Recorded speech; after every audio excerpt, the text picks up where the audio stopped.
Seorang kakek tua berpakaian lusuh datang ke bank hanya untuk mengecek saldo. Alih-alih dilayani, ia dihina dan dipermalukan di depan umum. Seorang teller muda berani membela dan langsung dipecat. Semua orang mengira kisah itu berakhir di sana. Namun, 24 jam kemudian kakek itu kembali dengan setelan mahal, pengacara, dan satu dokumen yang membuat seluruh bank terdiam. Karena hari itu bukan saldo yang diperiksa, melainkan harga diri dan keserakahan manusia. Pagi selalu datang dengan cara yang sama di gang kecil tempat Pak Dharma tinggal. Matahari belum sepenuhnya terbit ketika pintu kayu rumah tua itu sudah terbuka perlahan. Engselnya berdecit pelan, seolah ikut menua bersama penghuninya. Dari dalam rumah sederhana berdinding kusam, seorang kakek bertubuh kurus melangkah keluar dengan gerakan yang tenang, nyaris tanpa suara. Rambutnya memutih seluruhnya, disisir rapi ke belakang, meski beberapa helai selalu jatuh membandel di dahinya. Kemeja lusuh berwarna abu-abu yang dikenakannya tampak sudah sering dicuci, namun bersih. Celana kain yang warnanya tak lagi jelas dan sandal jepit tipis melengkapi penampilannya yang jauh dari kata mencolok. Pak Dharma berdiri sejenak di teras sempit rumahnya. Ia menarik napas panjang, menghirup udara pagi yang masih segar. Bagi orang lain, pagi mungkin hanya pergantian waktu. Tapi bagi Pak Dharma, pagi adalah teman lama. Satu-satunya yang selalu setia menyambutnya tanpa bertanya apapun. Ia memejamkan mata sesaat, lalu melangkah menyusuri gang, mengikuti rutinitas yang telah ia jalani bertahun-tahun. Langkahnya pelan namun pasti. Setiap sudut gang seolah mengenalnya. Dinding rumah tetangga yang retak, pot bunga pecah di pinggir jalan, hingga genangan air kecil bekas hujan semalam. Semuanya terasa akrab. Sesekali ia berhenti untuk menyapa warga yang kebetulan melintas. Senyum tipis selalu menghiasi wajahnya. Senyum yang tidak dibuat-buat, tidak berlebihan dan tidak pula menuntut balasan. Banyak yang mengenalnya, namun sedikit yang benar-benar tahu tentangnya. Di ujung gang, terdapat sebuah pohon trembesi tua. Di sanalah Pak Dharma biasanya berhenti. Ia mengeluarkan plastik kecil dari saku bajunya, berisi remah-remah roti. Dengan sabar, ia menaburkannya di tanah. Tak butuh waktu lama, burung-burung kecil mulai berdatangan. Pak Dharma duduk di bangku semen di bawah pohon itu, memperhatikan mereka dengan tatapan lembut. Tak ada kata-kata yang keluar dari mulutnya. Namun ada ketenangan yang sulit dijelaskan dari caranya memandang kehidupan kecil di hadapannya. Baginya, memberi makan burung bukan sekedar kebiasaan. Itu adalah pengingat bahwa hidup selalu punya alasan untuk dibagi, sekecil apapun bentuknya. Ia sering menghabiskan waktu cukup lama di sana, sampai matahari mulai meninggi dan bayangan pohon memendek. Setelah itu, Pak Dharma melanjutkan langkahnya menuju warung kecil di ujung jalan. Ia membeli segelas kopi hitam tanpa gula dan sepotong roti tawar. Duduk di kursi kayu yang sudah lapuk, ia menyeruput kopi perlahan. Tangannya yang keriput memegang gelas dengan hati-hati, seolah takut memecahkan sesuatu yang berharga. Matanya memandang jalan raya di kejauhan, melihat kendaraan berlalu lalang tanpa benar-benar mengikuti kemana mereka pergi. Tak banyak yang tahu, Pak Dharma jarang berbicara bukan karena tak punya cerita, melainkan karena sudah terlalu banyak hal yang ia simpan sendiri. Ia memilih diam, bukan karena kalah, tapi karena tenang lebih ia butuhkan daripada pembenaran. Menjelang siang, Pak Dharma kembali ke rumahnya. Rumah itu sederhana, hampir kosong dari perabot mewah. Di ruang tengah, hanya ada meja kayu, kursi rotan dan lemari tua yang catnya mengelupas. Namun di atas meja itulah, benda yang paling sering menemani Pak Dharma, sebuah buku catatan tua bersampul coklat dengan sudut-sudut yang sudah menghitam dimakan usia. Ia duduk, membuka buku itu perlahan, halamannya penuh tulisan hana rapi, tanggal demi tanggal, catatan-catatan singkat yang tak pernah dibaca orang lain. Ada yang berupa angka, ada yang berupa kalimat pendek, ada pula yang hanya satu kata. Pak Dharma menulis bukan untuk dikenang, tapi untuk memastikan dirinya masih ada, masih hidup, masih berpijak di dunia ini. Tangannya berhenti di satu halaman tertentu. Matanya menatap lama barisan angka yang tertulis di sana. Tak ada ekspresi berlebihan di wajahnya, hanya tatapan tenang namun dalam. Ia menghela napas pelan, lalu menutup buku itu kembali. Sore hari datang dengan langkah yang lembut. Pak Dharma membersihkan rumah, menyapu lantai dan menyiram tanaman kecil di depan teras. Tak ada televisi yang menyala, tak ada radio yang berbunyi. Kesunyian sudah menjadi bagian dari hidupnya, bukan sesuatu yang menakutkan, melainkan ruang untuk berdamai dengan diri sendiri. Saat matahari mulai meninggi, Pak Dharma duduk di teras memandang langit yang perlahan berubah warna. Di sanalah ia membuat sebuah keputusan kecil, namun penting baginya. Bukan keputusan besar yang mengubah dunia, hanya sesuatu yang sudah lama tertunda. Besok, ia akan pergi ke bank. Bukan karena ia curiga, bukan pula karena ia gelisah. Ia hanya ingin memastikan sesuatu yang telah lama ia simpan dengan rapi, sama seperti hidup yang ia jalani, sederhana, tenang, dan tanpa banyak suara. Pak Dharma berdiri, masuk ke rumah dan menutup pintu perlahan. Malam pun turun, menyelimuti gang kecil itu, tanpa ada yang tahu bahwa langkah tua yang sederhana esok hari akan membawa kisah ini ke arah yang sama sekali berbeda. Langkah tua yang sederhana itu akhirnya membawa Pak Dharma berdiri di depan sebuah gedung besar yang sama sekali berbeda dengan gang sempit tempat ia menghabiskan hari-harinya. Bangunan bank itu menjulang dengan dinding kaca mengkilap, memantulkan cahaya matahari pagi hingga terasa menyilaukan. Pintu otomatisnya terbuka dan tertutup dengan gerakan halus, seolah dunia di dalamnya berjalan dengan ritme yang tidak pernah berhenti. Pak Dharma berhenti sejenak di depan pintu.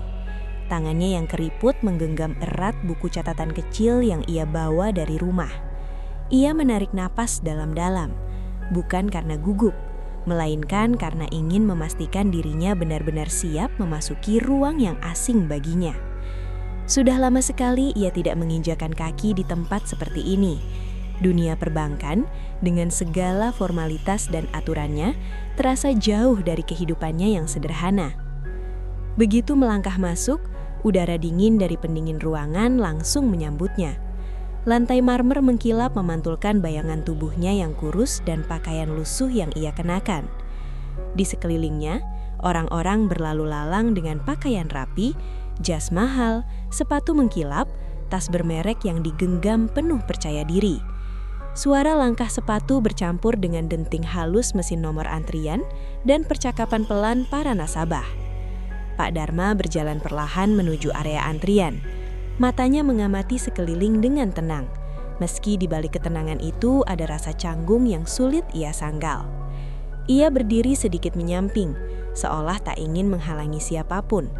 Tangannya memegang nomor antrian yang baru saja ia ambil, meski ia sendiri belum terlalu paham harus berbuat apa selanjutnya. Dari balik meja panjang berlapis kaca, para teller terlihat sibuk melayani nasabah. Salah satunya adalah seorang perempuan muda bernama Alia.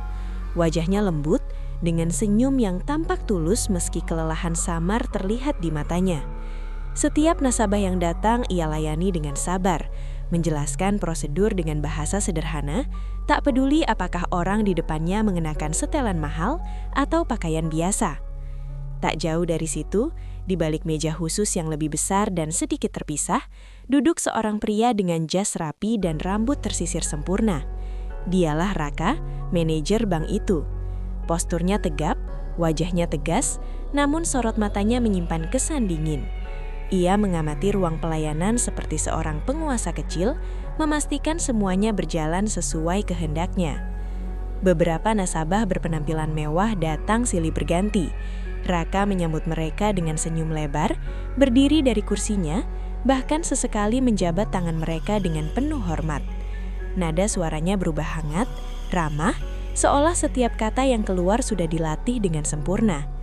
Para staf pun bergerak cepat saat nasabah-nasabah itu datang, seakan tak ingin membuat mereka menunggu terlalu lama. Sementara itu, Pak Dharma berdiri di sudut antrian, nyaris tak diperhatikan.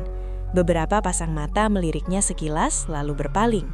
Ada yang berbisik pelan, ada pula yang menatapnya dengan ekspresi heran, seolah bertanya-tanya apa yang dilakukan seorang kakek berpakaian lusuh di tempat semewah itu. Pak Dharma merasakan semua itu, namun ia memilih tidak bereaksi. Ia menundukkan pandangan, memperhatikan lantai marmer di bawah kakinya. Di dalam dadanya tidak ada rasa marah, hanya kesadaran bahwa dunia memang seringkali menilai dari apa yang tampak di luar. Nomor antrian bergerak pelan. Saat giliran beberapa orang di depannya dilayani lebih cepat, Pak Dharma tetap berdiri tenang.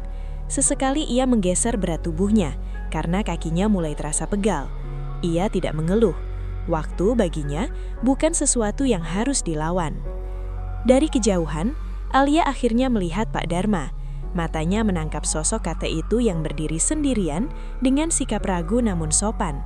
Ada sesuatu dalam diri Pak Dharma yang membuat Alia memperhatikannya lebih lama. Bukan karena pakaiannya, melainkan karena caranya berdiri yang penuh kehati-hatian, seolah takut merepotkan siapapun. Ia sempat tersenyum kecil ke arahnya, sebuah senyum sederhana yang mungkin tidak disadari orang lain, tapi cukup untuk membuat Pak Dharma mengangguk pelan sebagai balasan. Senyum itu terasa hangat, berbeda dari dinginnya ruangan bank. Di sisi lain, Raka juga akhirnya menyadari keberadaan Pak Dharma. Namun bukan rasa empati yang muncul di wajahnya, melainkan kerutan tipis di dahinya. Tatapannya menyapu dari ujung rambut Pak Dharma hingga sandal jepit yang ia kenakan. Ada penilaian cepat di sana, penilaian yang terbentuk tanpa perlu bertanya apapun. Raka tidak berkata apa-apa saat itu. Ia hanya kembali duduk, menyilangkan kaki, dan melanjutkan pekerjaannya. Namun sejak saat itu, udara di sekitar Pak Dharma terasa berbeda, lebih berat, lebih dingin, meski pendingin ruangan tetap bekerja seperti biasa. Alia kembali fokus melayani nasabah di depannya. Namun sesekali, pandangannya melirik ke arah Pak Dharma, memastikan kakek itu baik-baik saja. Ia belum tahu bahwa kehadiran sederhana Pak Dharma di bank megah itu akan menjadi awal dari sesuatu yang jauh lebih besar daripada sekedar mengecek saldo rekening. Sementara Pak Dharma sendiri, dengan buku catatan kecil di tangannya dan langkah tua yang tetap tenang, hanya menunggu namanya dipanggil, tanpa menyadari bahwa wajah-wajah asing di sekelilingnya tengah membentuk kisah yang perlahan bergerak menuju titik yang tidak terduga. Nomor antrian di tangannya kini terasa seperti kertas tipis yang semakin berat. Angka yang tertera di sana masih jauh dari giliran yang berjalan di layar besar. Beberapa nasabah yang datang setelahnya justru dipanggil lebih dulu, terutama mereka yang mengenakan jas rapi atau membawa map-map tebal berlogo perusahaan. Pak Dharma memperhatikan semuanya tanpa protes. Ia hanya sedikit menggeser posisi berdirinya, menopang tubuhnya dengan kedua kaki yang mulai terasa kaku. Rasa dingin dari pendingin ruangan semakin menusuk tulangnya. Namun yang membuatnya lebih tidak nyaman bukanlah udara, melainkan tatapan-tatapan yang mulai berubah. Jika sebelumnya hanya sekilas dan acuh, kini beberapa orang terang-terangan memandangnya dengan raut tidak sabar, seolah kehadirannya mengganggu keteraturan tempat itu. Dari balik meja manajer, Raka kembali mengangkat kepalanya. Pandangannya tertuju pada Pak Dharma yang masih berdiri di antrian. Kerutan di dahinya semakin jelas. Ia memanggil seorang staf dengan isyarat tangan, lalu berbisik singkat. Staf itu mengangguk ragu, lalu melirik ke arah Pak Dharma sebelum kembali ke posisinya. Tak lama kemudian, suara Raka terdengar cukup keras untuk menarik perhatian beberapa orang di sekitar. Nadanya datar, namun syarat dengan ketidaksabaran. "Pak, bisa ke sini sebentar?" Pak Dharma menoleh. Ia sedikit terkejut namun segera melangkah mendekat dengan sopan. Tangannya masih memegang nomor antrian dan buku catatan kecil itu. Ia berdiri di depan meja Raka, menundukkan kepala sedikit sebagai tanda hormat. "Ada yang bisa saya bantu, Pak?" ucap Pak Dharma pelan. Suaranya serak namun jelas. Raka tidak langsung menjawab. Matanya kembali menyapu penampilan Pak Dharma dari ujung kepala hingga kaki. Tatapan itu bukan sekedar menilai, melainkan seperti mencari-cari alasan untuk meremehkan. "Bapak mau apa ke bank ini?" tanya Raka akhirnya, tanpa basa-basi. "Saya ingin mengecek saldo rekening saya," jawab Pak Dharma jujur. Beberapa orang di sekitar mereka mulai memperhatikan. Ada yang berhenti mengetik di ponsel, ada pula yang pura-pura sibuk, namun telinganya jelas mendengar. Raka menghela nafas pendek, lalu menyandarkan punggungnya ke kursi. Senyum tipis muncul di sudut bibirnya, senyum yang tidak mengandung kehangatan. "Begini saja, Pak," lanjut Raka. "Kami ini bank besar. Banyak nasabah penting yang harus dilayani. Kalau Bapak cuma mau cek saldo, sebaiknya di ATM saja." Pak Dharma terdiam. Ia membuka mulut, lalu menutupnya kembali. Tangannya sedikit bergetar, bukan karena marah, melainkan karena perasaan asing yang perlahan merayap. Rasa malu. "Saya tidak bisa menggunakan ATM," katanya akhirnya, lirih namun jujur.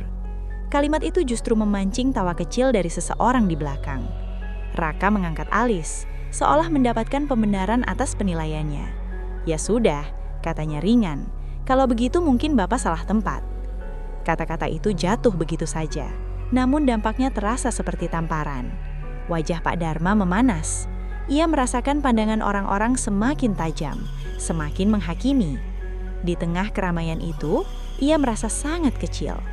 Alia yang sejak tadi memperhatikan dari balik meja teller, menghentikan pekerjaannya. Wajahnya menegang. Ia melihat cara Raka berbicara, mendengar nada yang semakin sinis, dan merasakan ketidakadilan yang begitu nyata. Sementara itu, Raka berdiri dari kursinya. Ia melangkah mendekat ke Pak Dharma, terlalu dekat. Suaranya kini lebih keras, tanpa usaha untuk merendahkan volumenya. "Pak, tolong jangan buang waktu kami. Lihat diri Bapak. Ini bukan tempat untuk..." Kalimat itu tidak selesai, namun maknanya sudah cukup jelas. Beberapa orang menunduk, sebagian lain pura-pura sibuk. Tidak ada yang berani menyela.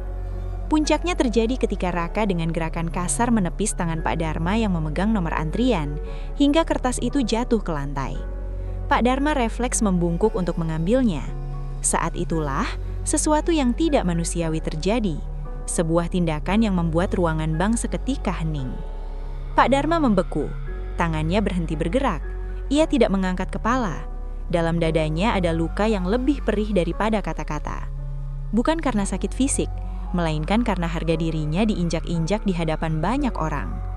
Beberapa detik terasa sangat panjang. Pak Dharma akhirnya berdiri tegak kembali. Wajahnya pucat, namun matanya tetap tenang. Tidak ada teriakan, tidak ada makian, tidak ada pembelaan. Ia merapikan kemejanya yang lusuh, mengambil buku catatan kecil dari sakunya, lalu melangkah mundur selangkah. Ia menunduk sopan, sebuah gestur yang kontras dengan perlakuan yang baru saja ia terima. "Terima kasih," ucapnya pelan, entah kepada siapa. Pak Dharma lalu berbalik dan berjalan menuju pintu keluar. Setiap langkah terasa berat, namun ia tidak berhenti. Tidak ada satupun yang menghalanginya. Tidak ada satupun yang memanggil namanya. Pintu otomatis terbuka. Cahaya matahari menyambutnya kembali, seolah dunia di luar bank itu jauh lebih manusiawi. Pak Dharma melangkah keluar, meninggalkan bank megah itu tanpa perlawanan, membawa pulang luka yang tidak terlihat, namun akan terus tinggal dalam diam. Namun luka itu tidak hanya tertinggal di dadanya. Di dalam bank, tepat di balik meja teller bernomor 3, Alia berdiri mematung dengan kedua tangan mengepal. Dadanya naik turun tidak teratur. Matanya masih tertuju ke pintu kaca yang perlahan tertutup kembali setelah sosok Pak Dharma menghilang di baliknya. Pemandangan itu menancap kuat di kepalanya. Punggung renta yang sedikit membungkuk, langkah pelan yang tetap terjaga, dan wajah tenang yang menyimpan rasa perih. Alia menelan ludah. Sejak awal bekerja di bank itu, ia sudah terbiasa melihat berbagai jenis manusia. Ada yang sombong karena harta, ada yang ramah karena kebiasaan, dan ada pula yang dingin karena jabatan. Namun baru kali ini ia merasa ada sesuatu yang benar-benar melampaui batas. Perlakuan yang baru saja ia saksikan bukan sekadar ketidaksopanan, melainkan penghinaan terang-terangan terhadap martabat seorang manusia. Tangannya gemetar saat ia mencoba melanjutkan pekerjaannya. Namun angka-angka di layar komputer terasa kabur. Kata-kata Raka masih terngiang jelas di telinganya. Begitu juga tawa-tawa kecil yang muncul dari beberapa sudut ruangan. Lebih menyakitkan lagi adalah keheningan. Diamnya orang-orang yang memilih tidak melihat, tidak mendengar, dan tidak peduli. Alia menarik nafas panjang. Dalam hatinya terjadi pergulatan yang hebat. Ia tahu posisinya. Ia hanya teller muda, belum lama bekerja, masih berstatus kontrak. Raka adalah manajer dengan kuasa penuh. Melawan berarti mengambil resiko besar. Diam berarti mengkhianati nurani sendiri. Beberapa detik terasa seperti menit. Alia akhirnya mengangkat kepalanya. Pandangannya beralih ke arah Raka yang kini kembali duduk di kursinya, seolah tidak terjadi apa-apa. Ekspresinya tenang, bahkan puas. Pemandangan itu membuat sesuatu di dalam diri Alia runtuh. Ia melangkah keluar dari balik meja tellernya. Suara langkah Alia terdengar jelas di ruangan yang mendadak hening. Beberapa nasabah menoleh dengan ekspresi terkejut. Rekan-rekannya sesama staf menatapnya dengan mata membesar, seolah memberi isyarat agar ia kembali ke tempatnya. Namun Alia terus berjalan hingga berdiri di hadapan Raka. "Pak Raka," ucapnya. Suaranya sedikit bergetar namun tetap jelas. Raka mengangkat kepala. Alisnya terangkat, jelas tidak menyukai interupsi itu. "Ada apa, Alia? Kamu sedang jam kerja." Alia menegakkan punggungnya. "Saya tahu, Pak, tapi saya tidak bisa diam." Kalimat itu membuat suasana berubah. Udara terasa menegang. Beberapa orang mulai berbisik pelan. "Apa maksudmu?" tanya Raka, nadanya dingin. "Maksud saya," lanjut Alia, kini suaranya lebih tegas. "Apa yang Bapak lakukan kepada kakek tadi tidak pantas. Beliau datang sebagai nasabah. Penampilan tidak seharusnya jadi alasan untuk diperlakukan seperti itu." Raka senyum tipis, senyum yang sama seperti sebelumnya, namun kini mengandung iritasi. "Kamu mengajari saya cara bekerja." "Saya hanya mengingatkan, Pak, kita melayani manusia, bukan menilai dari pakaian." Beberapa nasabah saling pandang. Ada yang tampak setuju, ada pula yang terlihat gelisah. Rekan-rekan Alia menunduk, tak berani menatap langsung. Raka berdiri dari kursinya. Tingginya membuat Alia harus sedikit mendongak, namun ia tidak mundur. "Kamu tahu konsekuensi dari sikapmu ini?" tanya Raka pelan namun tajam. Alia mengangguk. "Saya tahu, Pak. Tapi saya juga tahu kalau saya diam, saya akan menyesal seumur hidup." Kalimat itu membuat ruangan kembali hening. Untuk sesaat, Raka tampak terdiam, namun hanya sesaat. Wajahnya kemudian mengeras. "Baik," katanya singkat, "kalau begitu, kamu tidak perlu bekerja di sini lagi." Alia merasakan jantungnya berhenti berdetak sejenak. "Apa, Pak?" "Kamu dipecat," ulang Raka tanpa ragu. "Sekarang juga. Pelanggaran etika melawan atasan di depan nasabah." Beberapa orang terkejut. Ada yang menghela nafas pelan. Alia memejamkan mata sesaat. Dadanya terasa sesak, namun anehnya ada rasa lega yang menyelinap di balik ketakutan itu. "Kalau membela yang benar disebut pelanggaran, maka saya menerimanya," kata Alia pelan namun tegas. Raka memberi isyarat pada petugas keamanan. "Antar dia keluar." Alia berbalik. Ia kembali ke meja tellernya, mengambil tas kecilnya. Tangannya gemetar namun langkahnya tetap tegak. Saat ia berjalan menuju pintu keluar, air mata akhirnya jatuh, mengalir tanpa bisa ia tahan. Namun ia tidak menunduk. Ia membiarkan air mata itu jatuh sebagai saksi bahwa ia masih punya hati. Pintu bank terbuka. Alia melangkah keluar dari gedung megah itu tanpa seragam dan tanpa pekerjaan. Tetapi dengan satu hal yang masih utuh, harga dirinya. Langit di atas bank tampak mendung, seolah memahami perasaan yang berkecamuk di dada Alia. Ia berdiri di trotoar beberapa saat, membiarkan pintu kaca di belakangnya tertutup sempurna. Dunia di luar bank terasa jauh lebih bising, namun juga lebih jujur. Tidak ada pendingin ruangan yang dingin menusuk, tidak ada tatapan menghakimi yang tersembunyi di balik senyum formal. Yang ada hanya angin sore dan suara kendaraan berlalu lalang. Alia melangkah tanpa tujuan pasti. Kakinya membawanya menjauh dari tempat yang selama ini ia anggap sebagai awal masa depan. Setiap langkah terasa berat, bukan karena lelah fisik, melainkan karena pikiran yang berputar tanpa henti. Ia teringat ibunya di rumah, teringat cicilan kecil yang harus dibayar, dan teringat harapan sederhana yang kini runtuh begitu saja. Air mata kembali jatuh, kali ini lebih deras. Alia berhenti di halte bus, duduk di bangku besi yang dingin. Ia menutup wajah dengan kedua tangannya, membiarkan kesedihan itu keluar tanpa ditahan. Namun di balik tangisnya, ada sesuatu yang tetap berdiri kokoh. Keyakinan bahwa apa yang ia lakukan tadi bukanlah kesalahan. "Aku tidak salah," bisiknya pada diri sendiri, meski suaranya nyaris tenggelam oleh suara jalanan. Sementara itu, di sisi lain kota, Pak Dharma berjalan pulang dengan langkah yang sama tenangnya seperti saat ia datang. Punggungnya memang sedikit lebih membungkuk, namun bukan karena kalah. Setiap langkah yang ia ambil adalah langkah yang penuh kesadaran. Ia melewati gang-gang kecil, menyapa beberapa tetangga yang tak tahu apa yang baru saja ia alami. Begitu tiba di rumah, Pak Dharma menutup pintu dan bersandar sejenak di baliknya. Nafasnya terdengar lebih berat dari biasanya. Ia tidak menangis. Air mata seolah sudah terlalu lama kering di matanya. Namun di dalam dadanya, ada rasa perih yang kembali membuka luka lama. Luka yang ia kira sudah sembuh oleh waktu. Ia berjalan menuju meja kayu di ruang tengah dan duduk perlahan. Buku catatan tua itu kembali ia ambil. Tangannya membuka halaman demi halaman, hingga berhenti pada satu halaman yang sudah lama tidak ia sentuh. Di sana tertulis nama-nama, tanggal, dan angka-angka besar yang bagi orang lain mungkin terlihat mustahil dimiliki seorang kakek berpakaian lusuh. Pak Dharma memejamkan mata. Ingatannya melayang jauh ke masa lalu.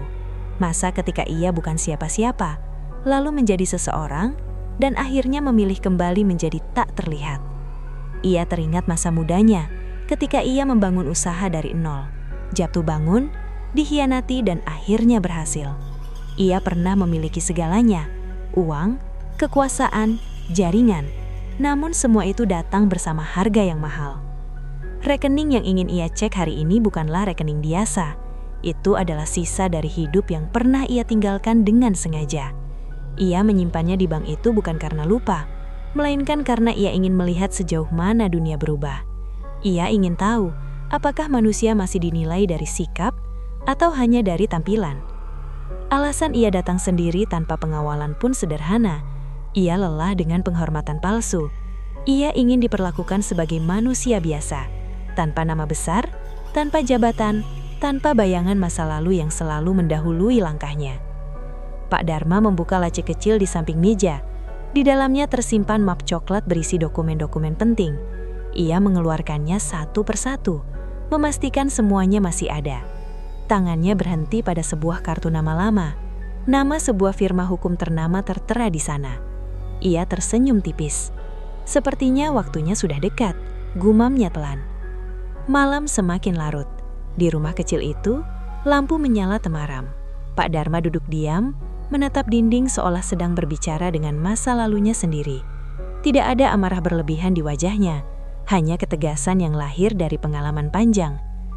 Di sisi lain kota, Alia akhirnya pulang ke rumah kontrakannya. Ia membuka pintu dengan langkah lelah. Rumah itu sunyi. Ia menjatuhkan tasnya di kursi dan duduk di lantai. Tangisnya kembali pecah. Kali ini lebih sunyi, lebih dalam. Ia memeluk lututnya, mencoba menenangkan diri. Namun di tengah kesedihan itu, wajah Pak Dharma kembali terlintas di benaknya. Tatapan tenang kakek itu, caranya pergi tanpa satu kata pun, dan rasa tidak adil yang begitu nyata. Alia menghapus air matanya, dan menatap kosong ke depan. Kalau beliau saja bisa setenang itu, aku juga harus kuat. Malam itu, dua orang yang tidak saling mengenal tertidur dengan beban masing-masing. Pak Dharma dengan masa lalu yang akhirnya ia buka kembali, dan Alia dengan masa depan yang tiba-tiba gelap. Mereka tidak tahu bahwa malam itu adalah titik balik.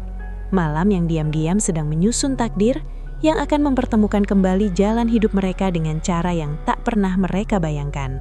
Malam itu, dua orang yang tidak saling mengenal tertidur dengan beban masing-masing, tanpa tahu bahwa takdir sedang diam-diam merajut pertemuan ulang yang akan mengubah segalanya. Pagi datang dengan sunyi yang berbeda di rumah kecil Pak Dharma. Cahaya matahari menembus jendela kayu yang kacanya sudah buram, jatuh tepat ke meja tempat map coklat itu tergeletak semalaman. Pak Dharma bangun lebih awal dari biasanya. Wajahnya terlihat tenang, namun sorot matanya menyimpan ketegasan yang jarang muncul. Ia menyeduh teh hangat, lalu duduk perlahan di kursi kayu, menatap map itu seolah menatap masa lalu yang selama ini ia kunci rapat. Tangannya yang keriput membuka map tersebut. Di dalamnya tersusun rapi dokumen-dokumen lama, akte pendirian perusahaan, laporan keuangan bertahun-tahun lalu, salinan kepemilikan aset dan beberapa surat perjanjian dengan cap bank yang sama, bank tempat ia dipermalukan kemarin. Nama Pak Dharma tercantum jelas, lengkap dengan tanda tangan yang masih ia kenali betul. Nama yang kini jarang ia gunakan di hadapan orang lain. Dulu, Pak Dharma bukanlah orang kecil. Ia pernah menjadi salah satu pelaku besar di dunia usaha. Usahanya merambah berbagai bidang, dari perdagangan hingga investasi. Ia mengenal dunia perbankan bukan sebagai nasabah kecil, melainkan sebagai mitra strategis. Namun justru dari sanalah sejarah kelam itu bermula. Ia teringat masa ketika kepercayaan dikhianati, ketika angka-angka dimanipulasi, keputusan sepihak dibuat dan sebuah kesalahan sistematis membuatnya kehilangan bukan hanya uang, tetapi juga orang-orang yang ia percaya. Ia memenangkan kembali haknya melalui jalur hukum, namun kekosongan yang tersisa membuatnya muak pada dunia yang dulu ia kejar mati-matian. Sejak saat itu, Pak Dharma memilih menghilang. Ia menjual sebagian besar asetnya, memutus hubungan bisnis, dan menyimpan sisanya dalam beberapa rekening yang jarang disentuh. Salah satunya berada di bank itu, rekening yang nilainya cukup untuk mengguncang banyak pihak jika dibuka sepenuhnya. Ia menutup map itu perlahan, lalu meraih ponsel lama yang jarang ia gunakan. Jarum jam menunjukkan pukul 8 pagi ketika ia menekan satu nomor yang sudah bertahun-tahun tersimpan. "Selamat pagi, Pak Dharma." Suara di seberang terdengar tenang namun penuh hormat. "Pagi," jawab Pak Dharma singkat. "Saya butuh bantuanmu." Tidak ada pertanyaan panjang, hanya satu jawaban yang ia terima. "Saya siap." Beberapa jam kemudian, sebuah mobil hitam berhenti tidak jauh dari rumah Pak Dharma. Dari dalamnya turun seorang pria paruh baya berpenampilan rapi, membawa tas kerja kulit. Dialah Arman, pengacara yang dulu mendampinginya dalam perkara besar yang nyaris meruntuhkan hidupnya. Mereka duduk berhadapan di ruang tengah rumah kecil itu. Kontras antara penampilan Arman dan kesederhanaan rumah Pak Dharma begitu mencolok. Namun tidak ada canggung di antara mereka. Hanya ada rasa saling mengerti yang terbangun dari masa lalu. Pak Dharma menceritakan kejadian di bank dengan nada datar, tanpa emosi berlebihan. Arman mendengarkan dengan seksama, sesekali mencatat. Ketika cerita itu selesai, Arman menarik nafas panjang. "Ini bukan sekadar soal etika," katanya pelan. "Ini pelanggaran serius." Pak Dharma mengangguk. "Saya tidak ingin balas dendam," ucapnya. "Saya hanya ingin keadilan." Kalimat itu membuat Arman menatapnya lebih lama. Ia tahu, jika Pak Dharma mau, satu panggilan saja cukup untuk membuat bank itu gemetar. Namun sikap tenang klien lamanya itu justru membuat situasinya jauh lebih berat bagi pihak yang bersalah. Mereka membuka kembali dokumen-dokumen lama. Arman memastikan semuanya lengkap dan sah. Ia tersenyum kecil saat melihat angka saldo terakhir yang tercatat. Dalam 24 jam, semua ini akan menjadi jelas. Pak Dharma hanya mengangguk. Tidak ada kepuasan berlebihan di wajahnya. Tidak ada senyum kemenangan. Yang ada hanyalah ketenangan seseorang yang akhirnya berhenti lari dari masa lalu. Sementara itu, di tempat lain, Alia terbangun dengan mata sembab. Ia duduk di tepi ranjang, menatap seragam bank yang tergantung rapi di balik pintu. Ia tidak menyentuhnya. Ia hanya berdiri, mandi, dan bersiap menghadapi hari tanpa status yang jelas. Ia mencoba melamar pekerjaan secara daring, meski hatinya masih berat. Namun di sela-sela keputusasaan itu, ada satu hal yang terus ia pegang. Ia tidak menyesal. Tanpa ia sadari, di hari yang sama, seseorang yang pernah ia bela sedang menyiapkan sesuatu yang akan mengubah hidupnya. Menjelang sore, Pak Dharma kembali mengenakan pakaian sederhananya. Namun kali ini, ada satu perbedaan kecil. Posturnya lebih tegak. Ia berdiri di depan cermin, menatap dayangan dirinya sendiri. "Sudah cukup," gumamnya pelan. Identitas yang selama ini ia sembunyikan bukan lagi untuk melarikan diri, melainkan untuk memastikan satu hal sederhana, bahwa di dunia yang sering menilai dari penampilan, keadilan masih bisa berdiri di atas kebenaran. Itulah keyakinan yang dibawa Pak Dharma ketika matahari kembali terbit keesokan harinya. 24 jam setelah kejadian itu, bank megah yang sama kembali dipenuhi kesibukan. Pintu otomatis terbuka dan tertutup tanpa henti, menerima arus nasabah yang datang silih berganti. Suara mesin antrian, denting sepatu di lantai marmer, dan percakapan formal kembali menyatu menjadi irama yang terasa rapi dan terkendali. Dari luar tidak ada yang tampak berbeda. Dari dalam, semuanya tampak berjalan seperti biasa. Raka datang lebih awal dari biasanya. Ia berdiri di depan cermin di ruang kerjanya, merapikan dasi dengan gerakan cepat. Entah mengapa, perasaannya sejak pagi terasa gelisah. Ia mencoba menepisnya dengan menyibukkan diri, memeriksa laporan, menandatangani berkas, memberi instruksi singkat kepada staf. Namun, bayangan kakek berpakaian lusuh itu kembali muncul, mengusik ketenangannya seperti duri kecil yang tak terlihat. Raka menepis pikiran itu. Baginya, kejadian kemarin sudah selesai. Seorang teller dipecat, seorang kakek pergi. Tidak ada yang perlu dikhawatirkan. Hingga pintu bank itu terbuka, awalnya tak ada yang istimewa. Seorang pria tua melangkah masuk dengan langkah tenang. Namun dalam hitungan detik, suasana berubah. Pakaian yang dikenakannya bukan lagi kemeja lusuh. Setelan jas berwarna gelap melekat rapi di tubuhnya. Sederhana namun berkelas. Rambut putihnya tersisir rapi, sepatunya mengkilap dan sikapnya tegak tanpa kesan sombong. Dialah Pak Dharma, orang yang kemarin dipandang remeh. Di sampingnya berjalan seorang pria parubaya berwibawa dengan tas kerja kulit, diikuti dua orang lain yang membawa map tebal. Langkah mereka serempak, tenang dan penuh kepastian. Beberapa kepala menoleh, percakapan kecil terhenti. Ada sesuatu di udara yang berubah, sebuah ketegangan halus yang merambat tanpa suara. Pak Dharma berhenti sejenak di tengah ruangan.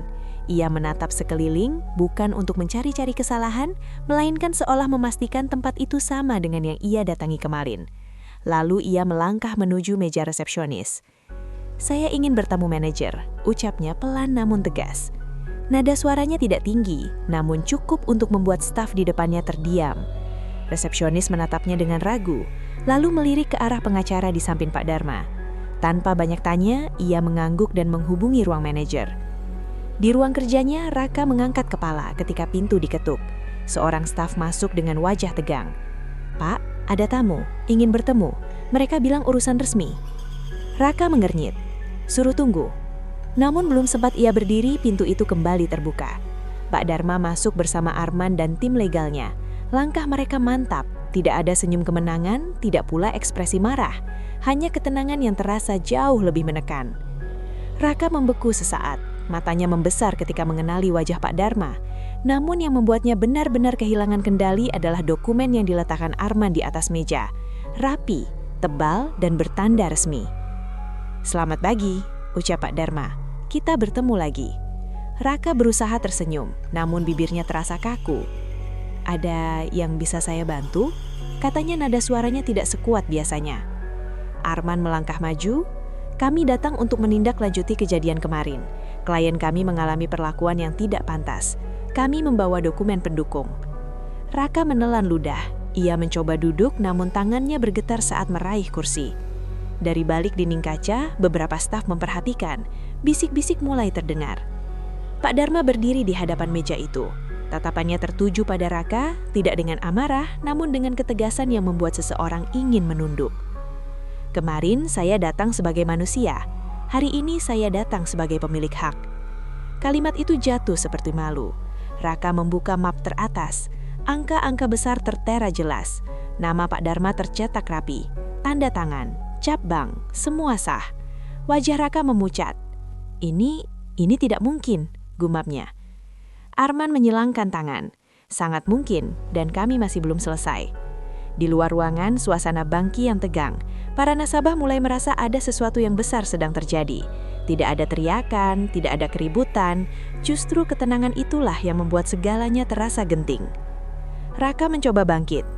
"Kita bisa bicarakan ini baik-baik," katanya cepat. "Mungkin kemarin ada salah paham." Pak Dharma menggeleng pelan. Tidak ada yang salah paham tentang cara seseorang diperlakukan. Kata-kata itu sederhana namun menghantam lebih keras daripada teriakan. Raka terdiam. Untuk pertama kalinya sejak menjabat, ia merasa kecil di balik meja kekuasaannya sendiri. Di ruangan itu kendali mulai berpindah, dan semua orang yang menyaksikan sadar bahwa pintu bank yang terbuka pagi itu tidak hanya menerima tamu, ia juga membuka jalan bagi kebenaran yang tak bisa lagi ditutup. Cahaya itu jatuh hingga ke ruang pelayanan utama, menyinari meja-meja teller yang kini terasa berbeda. Tidak ada lagi aura dingin yang menekan seperti sebelumnya. Para pegawai bergerak dengan langkah lebih hati-hati, bukan karena takut, melainkan karena sadar. Kejadian hari itu menjadi pelajaran pahit yang tidak akan mudah dilupakan. Pak Dharma berjalan perlahan menuju pintu keluar, didampingi Arman dan tim legal. Namun langkahnya terhenti ketika seorang staf menghampiri dengan wajah gugup namun penuh hormat. "Pak Dharma," ucapnya pelan, Pimpinan pusat ingin menyampaikan sesuatu. Pak Dharma menoleh. Tatapannya tenang, tanpa rasa curiga. Ia mengangguk singkat dan berbalik arah, masuk kembali ke ruangan yang kini terasa jauh lebih sunyi dibanding beberapa jam lalu. Di dalam, perwakilan manajemen pusat berdiri menyambutnya. Salah satu dari mereka menarik napas panjang sebelum berbicara. Kami juga ingin menindaklanjuti satu hal lain, katanya, tentang pegawai kami yang dipecat kemarin.